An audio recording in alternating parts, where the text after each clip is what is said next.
যে খুব খারাপ। নরেন্দ্র মোদী, অমিত শাহরা যতই চেষ্টা করুক, এই তাদের প্রচারের ফানুস এগুলো ফাটছে। সিলিন্ডার গ্যাসের দাম বাড়ছে, পেট্রোলের দাম বাড়ছে, ডিজেলের দাম বাড়ছে। কেননা তাদের বদান্যতার কারণেই আজকে এই আন্তর্জাতিক ক্ষেত্রেতে যে অস্থিরতা এই মধ্যপ্রাচ্যে,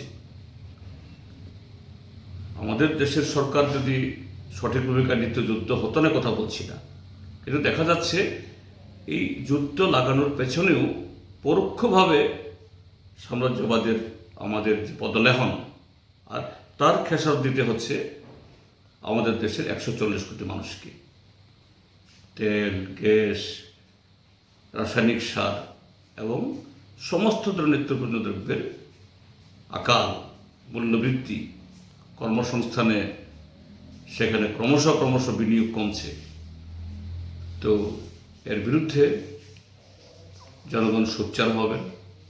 জনগণ এই দেশের সরকারের, এরা যখন দেখছে এসব কারণে তাদের জনবিচ্ছিন্নতা, এখান থেকে কীভাবে উদ্ধার পেতে পারে তার জন্য এসআইআর ইত্যাদি নিয়ে, কাজে সবটা মিলিয়েই আমাদের রাজ্যের জনগণ, দেশের জনগণ সচেতন হবেন, সজাগ হবেন, রাস্তায় নামবেন, এটা আমি আশা করি।